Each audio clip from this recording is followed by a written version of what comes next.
Ushered into the Legislative Hall by Vice Speaker B.J. Cruz, Guam Congresswoman Madeline Bordello took the podium and announced her theme. I would like to speak to you just as every family faces challenges by gathering around the kitchen table and talking frankly about the issues that they face.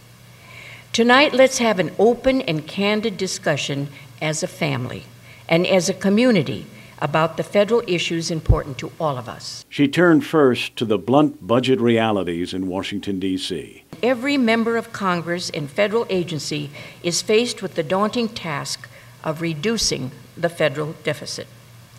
Gone are the days when Congress could write a blank check for a federal program, or members could earmark money for pet projects in their districts. It is that budget crunch in Washington which has led to the downsized military buildup, she said. The lesson is that we can ill afford to look like we have thrown every unmet local need into the basket. Not in these tight budget times. The Congresswoman also noted progress in the island's most important economic driver, tourism, with the granting of a visa waiver parole for Russian tourists, although security concerns remain a barrier to a similar parole for Chinese tourists. However, the real goal is to expand our market to Chinese tourists.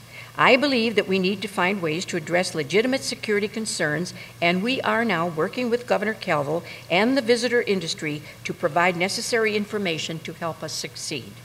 The key issue is having an appropriate screening of Chinese visitors with enough lead time to be able to address any concerns. Another issue, war reparations, but that has been a disappointment. Passed 5 times in the House in recent years, it's always been defeated in the Senate. Fiscal conservatives objected to the legislation on the basis of its cost, and they objected to the rationale that the United States should pay this cost in 2012. While our local community knows all too well why this legislation is needed, nothing seemed to satisfy the concerns of the fiscal conservatives. On all of these issues, Bordello urged a unified approach from Guam's leaders, which, she said, will bring the best results. The Department of Defense and the administration remain committed to Guam, and we remain a critical component of the future of Asia-Pacific strategy. However, it will be in our own interest to present a unified One Guam front going forward. Unity, however, in an election year will not be an easy task. Bordello has already declared her intention to run for a 6th term in Congress.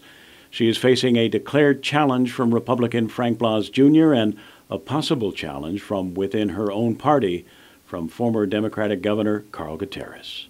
Kevin Kerrigan, PNC News.